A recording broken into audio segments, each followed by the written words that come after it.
Strangers in the sand. The sun was cruel.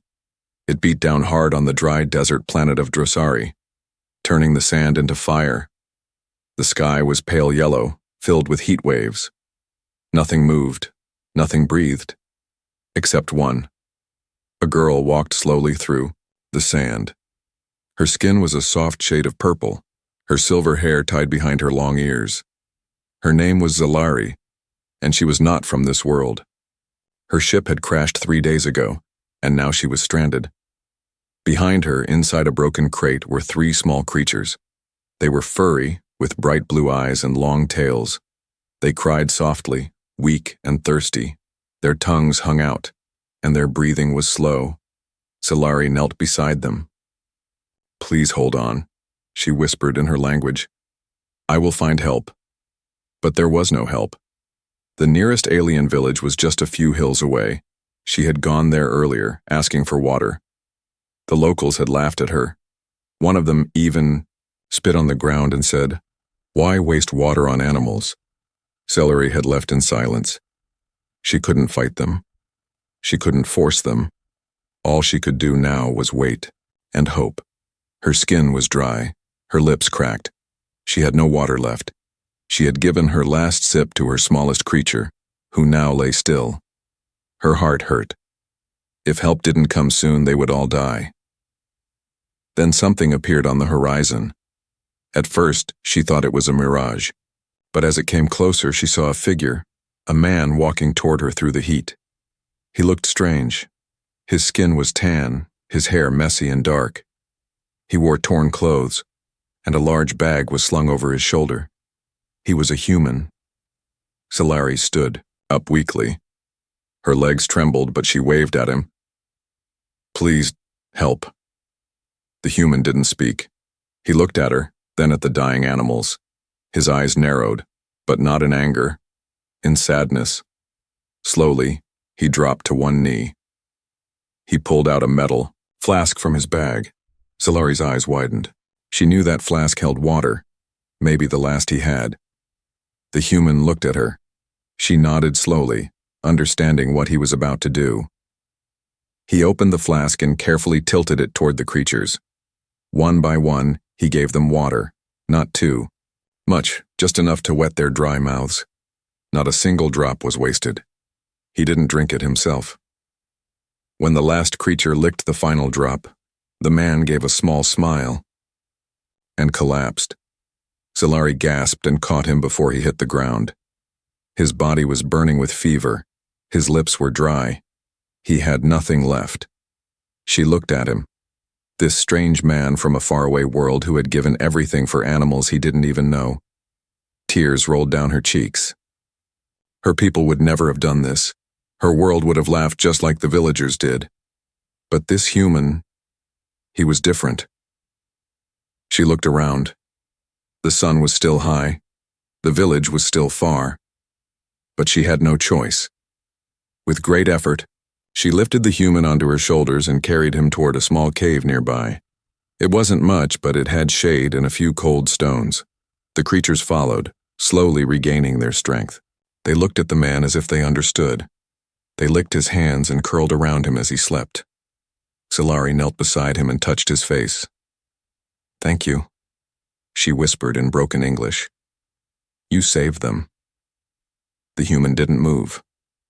But his chest rose and fell, slowly, weakly. She had one last secret, something she had never shared before.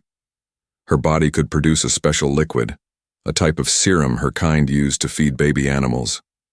It wasn't exactly water, but it could help. She looked at the sleeping man. Would she really share it with a stranger? Yes. Because he had shared everything first. And so, under the shade of the desert cave, the alien girl placed a drop of glowing blue serum on his lips. The human stirred. His eyes opened, and the first thing he saw was her. The last drop. The cave was quiet except for the sound of shallow breathing and tiny claws tapping on stone. The human, Cole, opened his eyes slowly. His vision was blurred. The ceiling above him was jagged rock and the heat still hung heavy in the air. But there was something soft beside him, a cool hand on his forehead. He turned his head slightly. The purple-skinned alien girl was sitting near him, watching with worried eyes. Her glowing serum flask was still in her lap, half empty now. The creatures, those strange blue-eyed animals, were curled up around him, one licking his fingers gently. "Where?" Cole's voice cracked. "You are safe," Solari said softly, her words slow and careful in English. "You saved them. Now I save you." He blinked. The taste in his mouth was sweet, unfamiliar, but it cooled his burning throat. It was unlike any water he'd had before. "What did you give me?" he asked. "My kind serum," she said. "It is not for humans, but it keeps small life alive. I hoped, maybe, it helps you too." Cole sat up slowly. His muscles ached. His body felt like dry sandpaper. But he was alive. The three creatures hopped closer, now playful again. One nuzzled his boot. The smallest one leapt onto his knee and purred. "Are they yours?" he asked. She nodded. "My family, my last ones. Ship crashed. They would have died, if not for you." Cole looked down at the empty flask he'd used. "I gave them my last water. I thought maybe just one would live." She stared at him in silence. No one from her world would ever do what this man had done. To give his last water to dying animals, ones he didn't know, didn't even understand. "Why?" she finally asked. "Why would you give it all?" Cole didn't answer right away. He looked out of the cave's opening toward the scorching dunes. Because they were helpless, and no one else cared. A heavy silence followed. Suddenly there was a sharp sound, a hiss from outside. Solari stood up quickly. Her ears twitched. "Someone is coming," she said. "They followed you." Cole's eyes narrowed. "Villagers?" She nodded. "Or worse. They saw you give water to pets. They call it madness. Weakness." "Figures," Cole muttered, standing to his feet. "People fear what they don't understand." She held out a small knife. "Take this. If they find you, they might kill you." He didn't take it. Instead, he said, "I need to find my ship. There's more water in the wreck." Solari's eyes lit up. "You have more?" He nodded. "Not much, but enough to help the creatures. Maybe enough to keep them strong." She looked down at the blue-eyed animals. "They are changing." Cole raised an eyebrow. "What do you mean?" She pointed. Their fur was growing, brighter. Their claws sharper.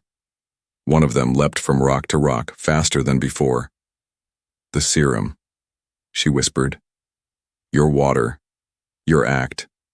It awakened something."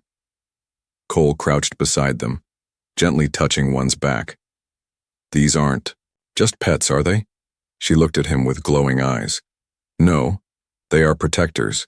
In my world, they once defended villages, but their kind almost died out, until now." A shadow passed over the cave mouth. A loud alien voice shouted something. "They are here!" she hissed. Cole stood fast. The creatures bristled, standing guard in front of him. Solari stepped forward. "We must run. But now, you are not alone." He looked at the small blue animals, now fierce little guardians standing beside him. He smiled. "Let's see what they can really do." The life bond packed. The cave was behind them now. Solari and Cole ran through the rocky desert, the three alien creatures bounding ahead, guiding the way like glowing shadows in the sun. The wind howled behind. Them. Voices echoed in the distance, angry, cruel voices of the villagers who thought helping animals was weakness. They had seen Cole's kindness. Now they wanted blood. But something had changed. The creatures, once weak and soft, now moved. With speed and sharpness, their fur shimmered with energy. Their blue eyes glowed like little suns. They weren't just pets anymore. "They're protecting us," Cole said, panting. Solari nodded. "They have accepted you." They reached a broken ridge. Below it lay the remains of Cole's escape pod. The hull was cracked, the controls dead, but one small storage case sat untouched, half buried under sand. Cole dropped to his knees and dug it out. Inside were 2 water packs and a sealed med kit. Here. He tossed a pack to Zalari. But she didn't drink. Instead, she placed the pack gently in front of her creatures. One by one, they drank first. Cole watched her with quiet respect. You could have taken it for yourself, he said. You did not, she replied softly. So why should I? He laughed a little. Guess we're both stubborn. Then, her expression turned serious. There is something you must know, she said, stepping closer. In my world, when someone risks their life to save another's bonded beasts, we offer a pact. Cole blinked. What kind of pact? A life bond. He raised an eyebrow. Sound permanent? It is, she said. It is a vow. My life. Tied to yours. My protectors become yours. My enemies, too. Cole looked at her. This girl, this alien with violet skin and silver hair who risked exile to save him, was now offering something sacred. He didn't fully understand it, but he understood loyalty. And she had shown him more kindness in one day than most humans had in years. I accept, he said. Zalari held out her hand. A soft, blue light glowed between her fingers. Cole placed his hand in hers. The light surged. The 3 creatures bowed, their heads. A low, musical sound filled the air, like a song without words. Something ancient passed between them. Zalari stepped back, her breath quick. It is done, she said. We are bound now. You are no longer just a visitor on this world. Suddenly, the sky rumbled. A low-pitched horn echoed across the desert. Dust rose on the horizon. Cole grabbed his bag. What is that? Zalari's eyes darkened. The warlord's riders. They've been watching. They don't like what we did. Helping thirsty animals? Cole said bitterly. No, she replied. Giving others hope. The creatures stood beside them, tails lashing. Cole tightened the strap on his bag and grinned. Then let's give them something more to be afraid of. Whispers of rebellion dust clouds rolled across the sky as the warlord's riders drew near. Their vehicles roared like beasts, kicking up sand with every spin of their sharp wheels. Zalari. Flags waved from their backs, each one marked with the warlord's cruel crest, a cracked skull over dry earth. Zalari's breath caught. They sent death chasers. Cole narrowed his eyes. Friendly name. They destroy anything that threatens. His law, she said. And kindness, he is a threat now. Cole looked at the tiny protectors beside them. They stood firm, small, glowing, alive with a strange energy. Not afraid, almost eager. What happens if they catch us? He asked. They don't catch, Zalari whispered. They crush. Cole turned to her. Then we don't run. Not this time. She looked at him, really looked. No one had ever stood with her before, not like this, not even her own kind. While the riders approached, word had already begun to spread in nearby settlements. They called it the water gift. Whispers moved like wind through the market streets. A human gave his last water. To pets? And they say the alien girl returned life to him with her serum. No one's ever done that, not for animals. Not even for each other. Some scoffed, some laughed, but a few paused and remembered. Years ago there were rivers, streams, kindness, before the warlord. And now, with one human's action, that memory stirred again. Back at the crash site, the riders arrived. 12 dark machines circled Cole and Zalari.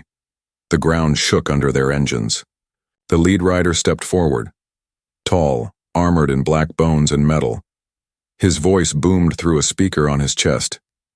Human, you interfered. You broke survival law. Water belongs to the strong. Cole stepped forward. I gave mine to the weak. There was silence. Then cruel laughter. Then die with them. The rider raised his shock blade. But before it fell, one of the creatures leapt forward, fast as lightning, silent as wind. It struck the blade, shattering it with a flash of energy. Everyone froze. The rider stumbled back. What are these things? Zalari stepped beside Cole, voice calm and strong. These are not things. They are guardians of life bond. Another creature growled, standing atop the escape pod wreckage, its fur bristling with power. One rider panicked and fired a pulse cannon. The shot never landed. The smallest creature raised its paw. An energy shield bloomed and absorbed the blast. Cole blinked in disbelief. They've evolved. No, Zalari whispered. They've awakened. The lead rider gave a harsh command. Kill them all! Engines roared. Blades swung. Energy bolts hissed, but the creatures moved like ghosts. They struck without killing, only disabling the bikes, knocking riders into the sand, flipping machines with strange psychic strength. Cole and Zalari didn't move. They didn't need to. The creatures fought for them. Minutes later, silence returned.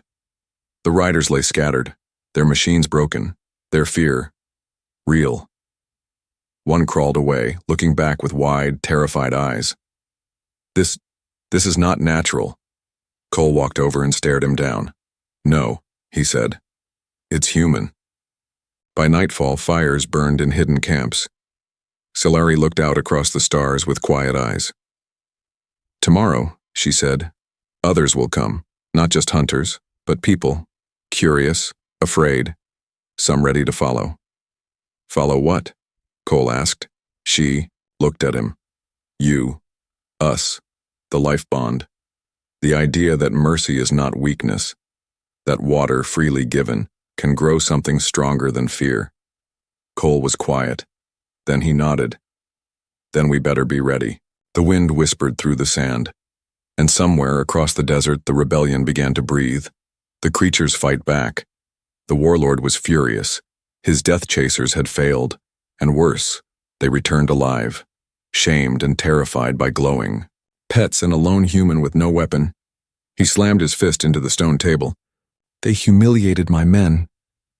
With kindness? The Hall of Bones fell silent. None dared speak. They will learn, he growled. Mercy dies tonight.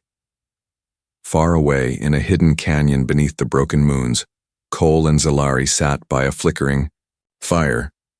The three creatures, now larger, stronger, more alert, stood watch at the edges of the cave.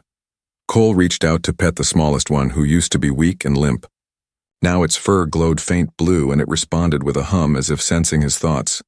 They're changing fast, he said. They're bonding deeper, Zalari replied. The more we care for them, the more they grow. Cole looked at her. This isn't just evolution, this is connection, she nodded. In my people's past, there were stories of lifeguards, animals that chose warriors of heart, not blood. But they vanished centuries ago. He glanced at the creatures. They're back now. Suddenly the ground shook, not from footsteps, but a rumble deep underground. The creatures stood up instantly, eyes glowing. Zalari stood too. They feel it. Something is coming. Moments later, a blast lit the canyon sky. A black drone flew above, dropping a flare that revealed their location. Cole grabbed his bag. They found us.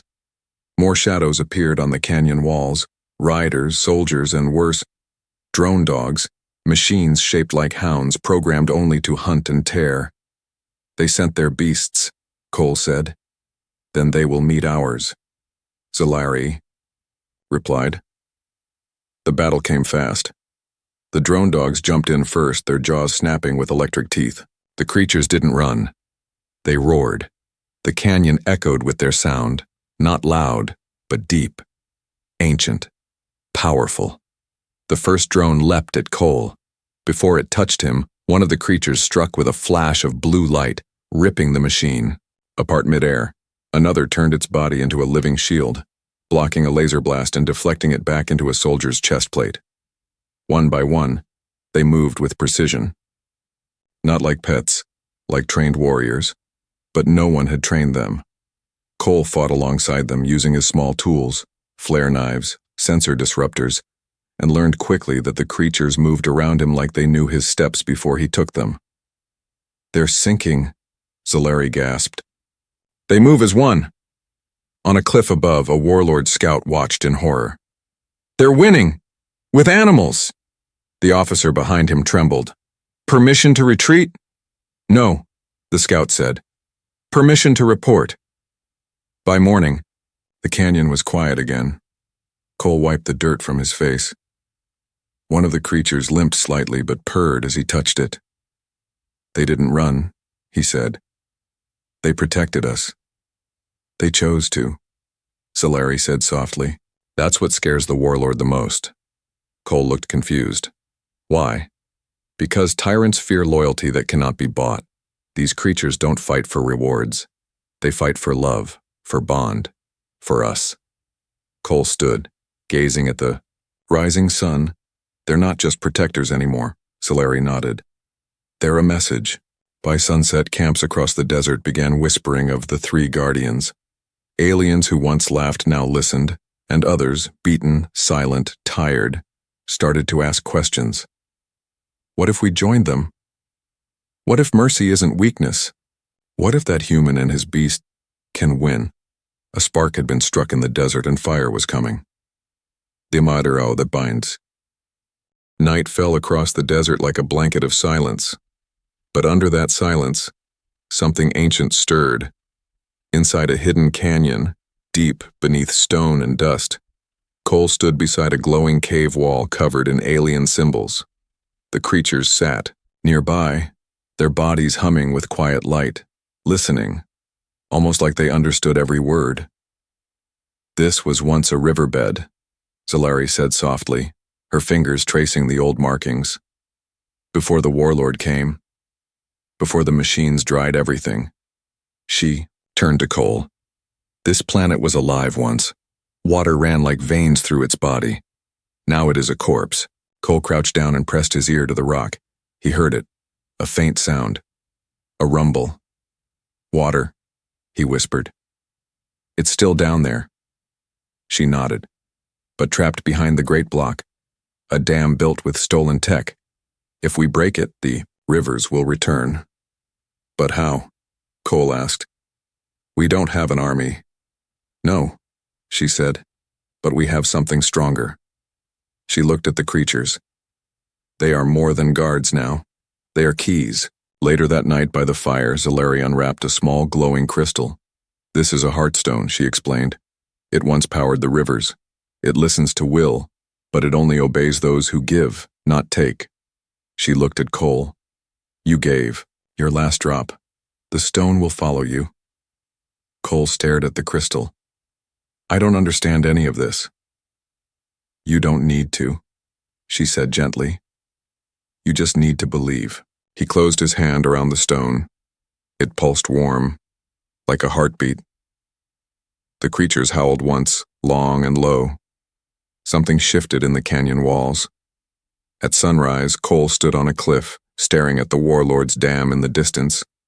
It was massive, black, steel and ancient tech glowing red with force fields. Drones circled it. Towers watched every angle. "They said it was unbreakable," Zeleri said.